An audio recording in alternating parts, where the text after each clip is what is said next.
उनका पाकिस्तान तरीके इंसाफ से बार बार कहा गया कि सदके दिल से माफी मांगकर अपने मामला ठीक करें। यदि आपको माफी मांगनी पड़ेगी फिर आपके मामला ठीक हो गए। तो इमरान खान तो माफी नहीं मांगता भाई, अब तक की जो इतला है उसके मुताबिक तो इमरान खान माफी नहीं मांगता। और ये आपकी ख्वाहिश ही रह जाएगी कि इमरान खान को आप डरा हुआ देखें या उससे आप माफी मंगवाएं। अब इमरान खान का करना क्या है ये पाकिस्तान की एस्टेब्लिशमेंट को समझ नहीं आ रही, क्योंकि वो इनके सीने के ऊपर चढ़कर बैठा है और इमरान खान पीछे हटने को तैयार नहीं है। बड़े लोगों ने समझाया, बड़े लोगों ने मिन्नत तरला किया, बड़े लोगों ने इमरान खान साहब के लिए कॉलम लिखे, प्रोग्राम्स किए, जाकर मिलते रहे कि अल्लाह दा वास्ता है इन्नी माफी मांग लो, चलो इन्नी गल कर लो। इमरान खान ने एक कदम पीछे हटने से इनकार किया। तो ये है जनाब अब तक सूरत हाल। राणा सनाउल्लाह साहब ने भी उसी खबर की तस्दीक कर दी है। इमरान खान साहब जो है वो एक बहुत बड़ा मसला बने हुए हैं पाकिस्तान की एस्टेब्लिशमेंट और हुकूमत के लिए। ये कहीं भी हो, कोई भी मसला हो, ये इमरान खान को नहीं भूलते। सैलाब आ जाए, सलामत खान में जाए, इनको इमरान खान याद आता है। इंटरनेशनल फोरम पे जाए इमरान खान याद आता है, लोकल फोरम पे आए इमरान खान याद आता है।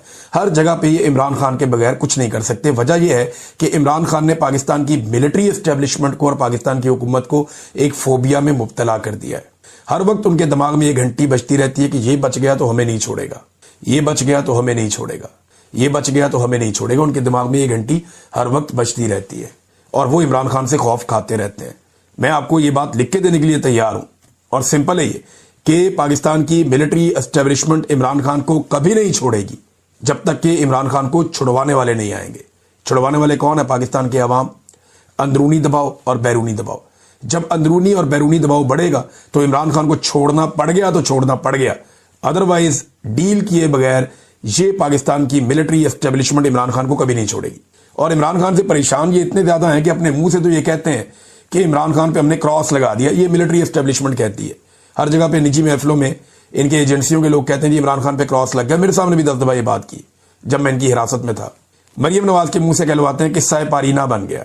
लेकिन आप ये देखें ऐसा किस्सा पारीना है कि जब भी मरियम नवाज कोई बात करती है अपने किसी मामले पे तो कभी वो बात पॉपुलर नहीं होती, लेकिन जैसे ही वो इमरान खान के बारे में कोई बात करती है वो पॉपुलर हो जाती है। आज भी उसका तोती बोलता है। ऐसा वो किस्सा पारीना बना है कि उसका जो ट्विटर अकाउंट है वो इनसे अभी तक मैनेज नहीं हो रहा और ये उससे डरते हैं। अब एक केस कर दिया हाईकोर्ट में इमरान खान के एक्स अकाउंट को बंद करवाने के लिए। तरीकाकार ये क्या अडॉप्ट करेंगे? तरीकाकार ये करेंगे कि ये पहले अदालत से ऑर्डर लेंगे, फिर उस ऑर्डर को लेकर जाएंगे एक्स के पास और उन्हें कहेंगे जनाब कि ये अदालत का ऑर्डर है, आप इस अकाउंट को बंद कर दें। मुझे कुछ मालूमात मिली है इनसाइडर कि ये पाकिस्तान तहरीक इंसाफ के पास मामला कौन लेकर गया, किस तरह लेकर गया, पहले किसको इस्तेमाल किया, बाद में किसको इस्तेमाल किया। कुछ लोग बिला वजह बदनाम हो गए, सबका ये कसूर नहीं था। ये मामला जरूर हुए लेकिन अल्टीमेटली पाकिस्तान तहरीक इंसाफ ने भी फिर उसको चाहे दूसरे नाम के साथ लेकिन इस कॉज को सपोर्ट किया। तो क्योंकि पाकिस्तान जीत गया है एस्टेब्लिशमेंट से, लिहाजा बजाय कि आपस में लड़ने के इसको सेलिब्रेट करना चाहिए और लोगों को मार्जिन देना चाहिए मेरे ख्याल में। हाँ, लेकिन जो लोग आपको बहुत वजाहत के साथ नजर आ जाएंगे बहुत ही दो नंबरी कर रहे हैं तो फिर आप जाने और वो लोग जाने, और बेड़ा ही गर्क हो गया पकड़ के। ये एस्टेब्लिशमेंट की ताकत और हैसियत रह गई है आजाद कश्मीर में। वैसे ये पाकिस्तान में भी करके देख लें, पाकिस्तान में भी इनकी हैसियत इससे मुख्तलिफ नहीं है। एक दिन के लिए इमरान खान को छोड़े और उसे बोले एक जलसा करे, उसके बाद शहबाज शरीफ, जरदारी, मौलाना फजल रहमान, MQM, ANP और आसिफ मुनीर साहब और जितने भी ताकतवर लोग हैं सबको इकट्ठा करें और उन्हें कहें मिलकर एक जलसा करो। इमरान खान को एक दिन का नोटिस दें और आप लोग 1 महीने के नोटिस पे जलसा करें। अगर इमरान खान चीखे ना निकलवा दे और रिकॉर्ड ना तोड़ दे तो मैं ये काम करना ही छोड़ दूंगा, गारंटी दे रहा हूं। मैं ये वीलॉग करना ही छोड़ दूंगा, मैं इसके बाद कभी बात ही नहीं करूंगा। जो इतना बड़ा चैलेंज कर रहा हूं। आसिफ मुनीर साहब सबसे ताकतवर आदमी है, जरदारी साहब, शहबाज शरीफ साहब, नवाज शरीफ साहब, मरियम नवाज, फजल रहमान, मुस्तफा कमाल, MQM, ANP, एमल वली खान, ये बलूचिस्तान का वजीर आला, सिंध का वजीर आला, ये पंजाब की वजीर आला, जो इनके पास आजाद कश्मीर के अंदर अपना वजीर आजम है, वो सारे या गिलगित बल्तिस्तान सारे इकट्ठे कर लो, सारे इकट्ठे कर लें। 1 महीने का टाइम ले लें, 1 महीने के बाद सारे रल के जलसा कर लें F8 मरकज इस्लामाबाद में, सारे मिलके कर लें, या इससे भी कोई बड़ी जगह रखनी है मोटरवे पे कर लें। आप जलसा कर लें और जलसे के विजुअल्स बना लें और बैन अल-अक़वामी मुबस्सरीन बुला लें। उसके बाद आप सिर्फ 24 घंटे का नोटिस दें और उसी जगह पे इमरान खान को आने दें कि इमरान खान साहब को 24 घंटे के लिए हम छोड़ रहे हैं, 2 घंटे के लिए बाहर आएंगे, वो 24 घंटे बाद उनका जलसा होगा फलां जगह पे। आप देखिएगा कि अगर लोग 4 गुना 5 गुना 10 गुना भी इमरान खान कहेंगे ना तो वहां पहुंच जाएंगे। इतनी दुनिया पहुंच जाएगी कि आप तारीख भूल जाएंगे। ये मैं आपको कह रहा हूं ना, ये होना है और मैं चैलेंज देके कह रहा हूं, करके देख ले। लेकिन किसी में हौसला होता तो आज इमरान खान बाहर होता। इमरान खान से सारे डरे हुए हैं कि जब नवाज शरीफ साहब तकरीर कर रहे होते हैं, आजकल की बात कर रहा हूं, पहले लोग बड़े गौर से सुनते थे, बहुत बड़े लीडर थे नवाज शरीफ साहब, अल्लाह ताला उनको सेहत दे, वो जनेवा के एक अस्पताल में भी दाखिल हैं। मुज़ाकरात तो इमरान खान साहब कहते हैं करने चाहिए, बड़ी अच्छी बात है, लेकिन हुकूमत ये बताए कि उसके बाद इख्तियारात हैं, क्या वो इमरान खान साहब की मुलाकात भी करवा सकते हैं मुज़ाकराती टीम से? तो वो नहीं करवा सकते, उनके पास तो इख्तियारात ही नहीं है। जब उनके पास इख्तियारात नहीं है तो मुज़ाकरात क्या करवाएंगे? इसीलिए इमरान खान साहब कहते हैं जिनके पास इख्तियार है मुज़ाकरात उनसे करो, बात उनसे करो। जैसे डोनाल्ड ट्रंप ने फील्ड मार्शल को बुलाया, उनसे बात की, उन्हें पता था बाकी सारे अर्दली हैं, इस आदमी के पास इख्तियार है, इसको बुला लो, बात करते हैं इससे। इसी तरह इमरान खान भी यही कहता है कि भाई जिस आदमी के पास इख्तियार है, जिसके पास सारा कंट्रोल है, उसको बुलाओ, बिठाओ, उसके साथ बात करो कि भाई क्या करना है, अब मुल्क को कैसे आगे लेकर चलना है। बेड़ा गर्क हो गया हर चीज का, और बेड़ा गर्क कैसे हुआ है मैं आपको बाद में बताता हूं। ये लफ्ज आप याद रखिएगा कि बेड़ा गर्क हो गया, मैंने आपसे कहा। आगे आप ये देखें कि तहरीक इंसाफ तहरीक चलाने के लिए जो आपको ग्राउंड पे चीजें चाहिए होती हैं वो सारी मुकम्मल है। इस वक्त बदतरीन महंगाई है, खौफनाक बजट हुकूमत ने पेश किया है IMF का दिया हुआ, जिसने लोगों की कमर तोड़ दी है।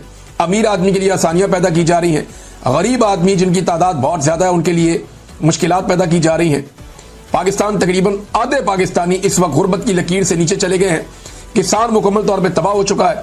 की नंबर 1 तो यह है कि अगर आप अपने इंटरव्यू में कोई ऐसी बात कर देते हैं जो आपको बाद में महसूस होता है कि नहीं ये बात मैंने गलत की है, तो आप जिसको इंटरव्यू दे रहे होते हैं, आपका ये हक है कि आप उसको फ़ोन करके कहें जी ये वाली बात आप निकाल दें, ये मैंने उस वक्त जज्बात में कह दी और मैं इस पर बिलीव नहीं करता। तो उन्होंने वो बात रुकवा दी थी, लेकिन अब दोबारा से वो क्लिप निकाला गया और उसके बाद एक गद्दारियों की फैक्ट्री खोल दी गई।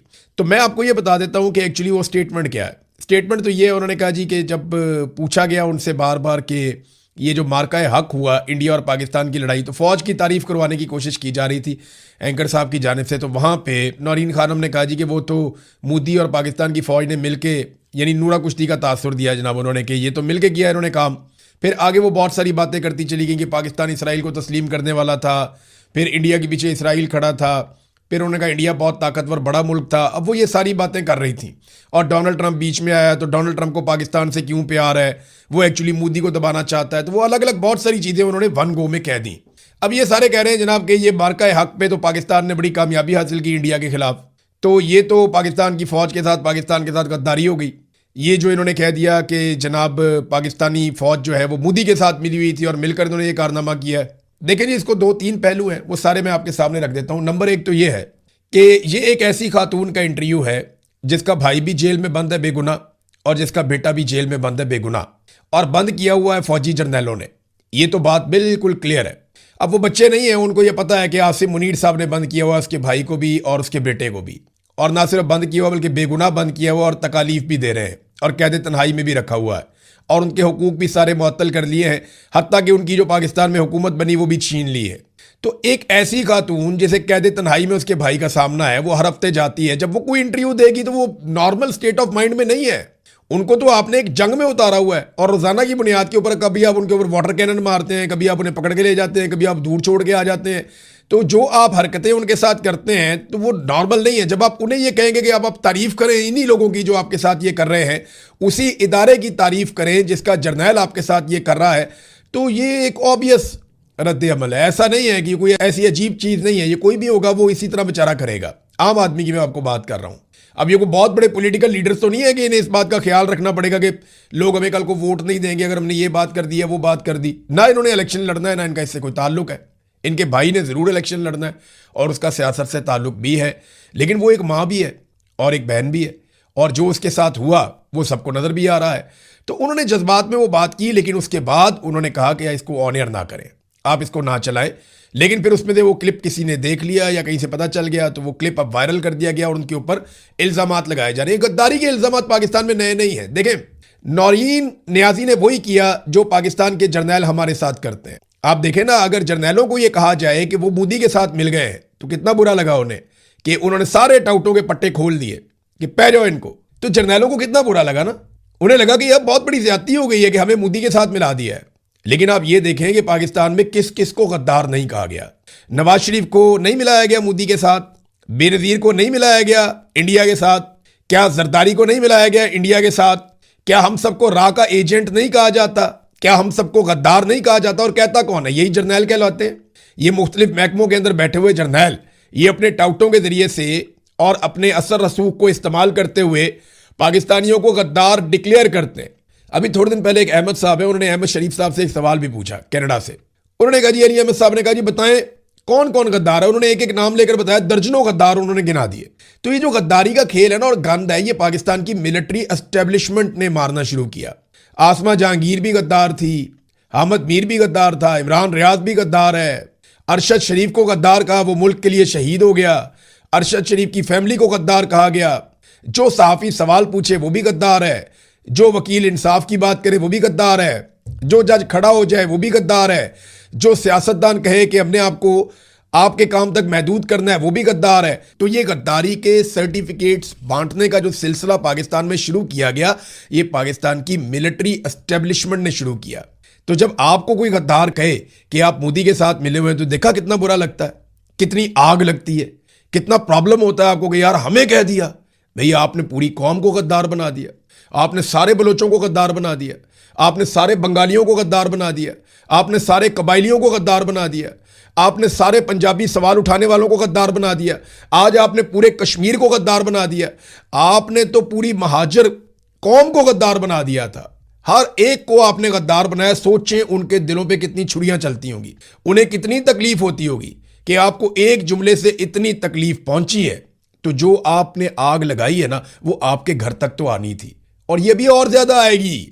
लोग ये कहेंगे कि आपने पाकिस्तान के साथ गद्दारी किया, आपने पाकिस्तान को तोड़ा, आपने बार बार पाकिस्तान का आइन तोड़ा। असल में गद्दार कौन है पता है आपको?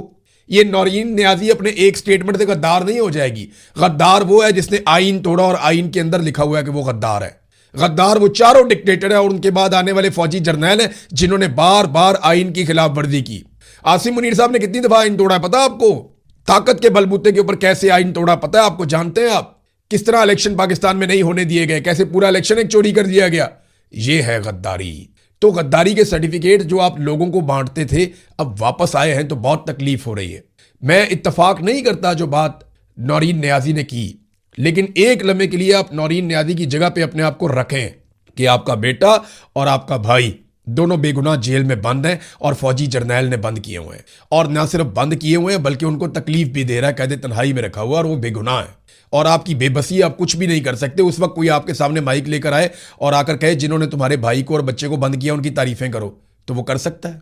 आपसे भी नहीं होगा, ये किसी से नहीं होगा। ये इमरान खान का ही बहुत बड़ा दिल है, वो जो कहता है कि मुल्क भी मेरा, फौज भी मेरी है। हालांकि जर्नैलों ने इमरान खान को सारा कुछ किया, उनकी हुकूमत गिराई, उनके साथ ज्यादती की, लेकिन इसके बावजूद इमरान खान ये कहता है कि मुल्क भी मेरा है, फौज भी मेरी है। और किसी को थोड़ी सी भी अकल हो ना तो इससे फ़ायदा उठा ले। नाज़रीन, इमरान खान साहब की मुलाकातों का जो केस है वो सुप्रीम कोर्ट ऑफ पाकिस्तान में लग गया और इसकी तफसीलात यहाँ मेरे पास मौजूद हैं। इमरान खान की बहन उज़्मा खान ने यह केस किया हुआ है और 3 रुकनी बेंच 20 जुलाई को इस केस की समाअत करेगा, यानी मंडे वाले दिन। और उम्मीद है कि शायद इमरान खान साहब की मुलाकात का कोई रास्ता खुल जाए, क्योंकि इसमें अदालत ने गुज़िश्ता समाअत पर सुपरिटेंडेंट अडियाला जेल और एडवोकेट जनरल इस्लामाबाद से जवाब तलब किया था। अब देखें जवाब आता क्या है और उसके बाद सुप्रीम कोर्ट किस किस्म का ऑर्डर देती है कि ठीक है जी, अब आप इमरान खान साहब से मुलाकात करवाएं उनकी फैमिली की। उनकी फैमिली ये कहती है कि हमें इस बात का खदशा है कि इमरान खान के साथ ज़रूर कुछ ऐसा किया जा रहा है कि हमारी उनसे मुलाकात रोकी हुई है। यानी अगर हम मिलेंगे तो हमें आइडिया हो जाएगा कि इमरान खान के साथ क्या किया जा रहा है, या वो हमें बताएंगे कि क्या सूरत हाल है इस वक्त। तो कुछ ऐसा छुपाया ज़रूर जा रहा है जिसे जानना हमारा हक है, तो हमारी इमरान खान से मुलाकात करवाई जाए। मौलाना फजलुर रहमान साहब के एक भाई हैं मौलाना अताउर रहमान साहब, पाकिस्तान में मुझे लगता है उन्हें सबसे ज़्यादा जल्दी है कि वो फजलुर रहमान साहब गिरफ्तार हो जाएं या फजलुर रहमान साहब जो हैं उनके ऊपर मुकदमा दर्ज हो जाए। और वो बार बार चैलेंज करते हैं कि जनाब मौलाना फजलुर रहमान के ऊपर मुकदमा दर्ज किया जाए। ये मौलाना फजलुर रहमान के भाई हैं, इन्हें सबसे ज़्यादा जल्दी है। शायद वो चाहते हैं कि मौलाना साहब जल्दी जल्दी हीरो बन जाएं, या वो चाहते हैं कि वो बेनिफिशरी बन जाएं, फटाफट मौलाना साहब भी पुरचे हो जाएं, नायल हो जाएं, अंदर हो जाएं। देखिए उन्होंने कहा क्या, उन्होंने कहा जी मौलाना के खिलाफ किसी ने क्या पर्चा देना है, क्योंकि मौलाना के पास चपेड़ें खाने वाले नहीं बल्कि मारने वाले कारकुन हैं। ये तो जब आपकी लड़ाई होगी तो पता चलेगा। तहरीक लब्बैक वाले भी यही कहते थे, तहरीक लब्बैक वाले भी ये कहते थे कि जनाब वो पता नहीं नाचन वाले कह के और पता नहीं क्या कुछ कह के पीटीआई वालों को चिढ़वाते थे, और बड़े बड़े बोल बोलते थे, बहुत अजीब अजीब बातें करते थे। लेकिन जब गोली चली तो उसके बाद उनके मुझे जो फ़ोन आ रहे थे, मेरे पास आज भी उनके ऑडियो मैसेजेस मेरे पास आज भी रिकॉर्ड पड़े हैं कि क्या हालत हो रही थी, चारों तरफ से गोली चल रही थी। तो अताउर रहमान साहब, आपको आइडिया भी नहीं है कि ये रियासत कैसे कुचलती है इंसानों को, क्योंकि आप रियासत के साथ मिलकर हमेशा खेले हैं, आप हमेशा गुडी गुडी खेले हैं, आप हमेशा एस्टेब्लिशमेंट के साथ रहे हैं, आपने हमेशा नरम बिस्तरों पे अपनी नींद पूरी की है, तो आपको आइडिया नहीं है कि सख्ती क्या होती है। वो तहरीके लब्बैक वालों से पूछ लें, आपको वो मशवरा दे देंगे। फिर वो कहते हैं इमरान खान के दौर में नैब ने नोटिस भेजा था फजलुर रहमान को। फजलुर रहमान ने कहा कि हम कोर कमांडर पेशावर के दफ्तर की तरफ मार्च करेंगे, तो उसी शाम नैब की वजाहत आ गई कि हमने कोई नोटिस नहीं भेजा। अब वो बार बार चैलेंज कर रहे हैं, जनाब देव पर्चा। मुझे लगता है उन्हें जल्दी है मकबूल होने की, जल्दी है हीरो बनने की, और उन्हें लगता है कि एस्टेब्लिशमेंट के खिलाफ बोल बाल के वो हीरो बन जाएंगे। देखिए, ये बात तो सबको समझ आ गई, तहरीक चलाओ, एस्टेब्लिशमेंट के खिलाफ हो जाओ और उसके नतीजे में कुछ ना कुछ आपको मिल जाता है, कुछ ना कुछ मकबूलियत आपके हिस्से में आ जाती है। जैसा कि अब अली अहमद कुर्स साहब को वकला तहरीक की सरबराही दे दी गई है और उन्होंने कहा जी ठीक है, मैं इसे कबूल करता हूँ, लेकिन मेरे ख्याल छुट्टियों के बाद अब ये वकला तहरीक चलाएंगे, यानी पहले छुट्टियां गुजारेंगे और उसके बाद तहरीक चलाएंगे। तहरीकें ऐसे नहीं चलती होती, वकला तहरीक अगर चलनी होती तो पहले चल जाती। माजी में जो वकला तहरीकें चली हैं उसके पीछे पीपल्स पार्टी और PMLN ने और दीगर लोगों ने बहुत बड़ी बड़ी फंडिंग की थी, बहुत सारा पैसा वकला को दिया गया था, और उसके अलावा मिलिट्री एस्टेब्लिशमेंट के अंदर से वकला की तहरीक को सपोर्ट किया गया था मुशर्रफ के खिलाफ, तो तभी वकला तहरीक जो है वो कामयाब हुई थी। अगर वकला तहरीक के पीछे एस्टेब्लिशमेंट या आलमी एस्टेब्लिशमेंट या पैसा खड़ा हुआ ना होता तो वकला तहरीक कभी भी कामयाब ना होती। ये वकीलों ने खुद से कभी कोई तहरीक बना के कामयाब नहीं की, मैंने तो नहीं देखी। मैंने तो एक ही बड़ी तहरीक देखी है, उस तहरीक के अंदर इन्हें एस्टेब्लिशमेंट की भी हमायत थी, सियासी जमातों की भी हमायत थी और खुली फंडिंग थी। तो आप देखते हैं कि बगैर फंडिंग के और बगैर एस्टेब्लिशमेंट की हमायत के पाकिस्तान के वकला कैसे खड़े होते हैं। जो खड़े होते हैं वो जेल चले जाते हैं। इंतजार पर जूता देखे उन्होंने जबरी तौर पर लापता कर दिया था। फिर आप देखें अभी रज़ी ताहिर साहब तो आ गए हैं, अहमद फरहाद साहब अभी तक बंद हैं, कैद हैं। ये लोग हैं ना जो खड़े हो जाते हैं। ईमान मजारी, मारंग बलोच, हादी अली चट्टा, ये कौन लोग हैं? ये वो लोग हैं जो खड़े हैं और वकला हैं, और ये हार मानने के लिए तैयार नहीं है, जेलों में बंद है। तो अगर जब अली अहमद कुर्स साहब पूरी ताकत के साथ खड़े होंगे तो वो भी किसी जेल के अंदर बंद होंगे। ये वकला को कम से कम भी 10-15 हज़ार वकील कुर्बान करना पड़ेगा, जेलों के अंदर बंद करवाना पड़ेगा, फिर जाके कोई वकला तहरीक चलेगी। अदरवाइज मुझे वो चलती हुई दिखाई नहीं दे रही। नाज़रीन, कश्मीरियों ने अपनी लिस्टें जारी कर दी हैं। जॉइंट अवामी एक्शन कमेटी ने, ये काम वैसे पाकिस्तान तहरीक इंसाफ को भी करना चाहिए था, आज तक नहीं कर पाई। इतनी बड़ी पॉलिटिकल पार्टी है कि हमारे कौन कौन लोग शहीद हुए, किस तरह का डाटा आना चाहिए। डाटा देखिए उन्होंने कैसे ज़बरदस्त तरीके से, जो जॉइंट अवामी एक्शन कमेटी है उन्होंने 42 शोहदा का डाटा जारी किया अपने, और इसी दौरान में सब कुछ हुआ।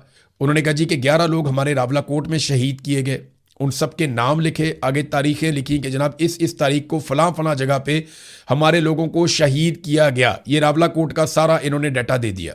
बाग के अंदर 4 शोहदा हैं, रावला कोट में 11 शोहदा हैं, कोटली के अंदर 10 शोहदा हैं। मैंने आपको बताया था ना, कोटली में बहुत खौफनाक इंसिडेंट हुआ। ये 9 जून को जो वाकया हुआ था, ये लगभग सारे लोग उसी तारीख को शहीद हो गए थे, 10 लोग, और ये 9 जून के ही सारे शोहदा हैं कोटली के। उसके बाद मीरपुर, यहाँ पे भी 4 लोग शहीद हुए हैं, पुलंदरी में 4 लोग शहीद हुए हैं, और हल्का बलोच यहाँ पे 9 लोग शहीद हुए और ये हाल ही में शहीद हुए। ये जो आखिरी एक लड़ाई हुई थी, मैंने आपको बताया था, बड़ी खौफनाक लड़ाई हुई, वहाँ पे सिक्योरिटी फोर्सेस घेरे में आ गई थी, उसके बाद मसाजिद में ऐलान करके वहाँ से निकले हैं। तो ये 14 जुलाई का वाकया था, तो यहाँ पे भी 9 लोग शहीद हुए। तो टोटल उन्होंने जो नाम बताए हैं, 42 अफराद के बाकायदा नाम जारी किए गए हैं कि ये लोग हमारे शहीद हो गए। अभी इंतजार कर रही है जॉइंट अवामी एक्शन कमेटी, 4 दिन बाकी है, जो टाइम उनसे मांगा गया था 1 हफ्ते का, वो 4 दिन मुकम्मल होने के बाद फिर वो बताएंगे कि उनका अगला लायामल क्या है। नाज़रीन, पाकिस्तान में ये जो एक नया खेल खेला गया है ना पेट्रोलियम मसनूआत के हवाले से, कि जी हम अब रोज़ाना की बुनियाद के ऊपर इसकी कीमत बढ़ाएंगे, तो इस फार्मूले के पीछे असल बात क्या है वो मुझे एक सोर्स ने बताई। उन्होंने कहा जी असल में हो ये रहा था कि इकट्ठी 15 रुपये 20 रुपये कीमत बढ़ानी पड़नी थी हमें, 30 रुपये 50 रुपये भी बढ़ानी पड़ सकती है हमें। तो जब इकट्ठी कीमत बढ़ाते हैं ना, तो उससे अवाम के अंदर बड़ा नेगेटिव इम्पैक्ट जाता है, फिर कम हम कर नहीं पाते, क्योंकि पाकिस्तान में आसान तरीका ये नज़र आ गया है कि आप लोगों की जेबें काटें पेट्रोल में से, और वो जो जेबें आप काटें उससे आप अपना जो शॉर्टफॉल है उसे कवर करने की कोशिश करें, लेकिन वो हो नहीं रहा। अब मामला ये है कि ये रोज़ाना की बुनियाद पर जब करेंगे ना, तो 2, 3, 4 रुपये बढ़ा दिया करेंगे, 2 रुपये बढ़ा लिया, 3 रुपये बढ़ा लिया, 4 रुपये बढ़ा लिया। तो जब आप 2 हफ्ते के बाद उसको मल्टीप्लाई करेंगे तो आपको पता चलेगा कि 2 हफ्ते में लगभग 30 रुपये 40 रुपये 50 रुपये पेट्रोल की कीमत बढ़ गई है।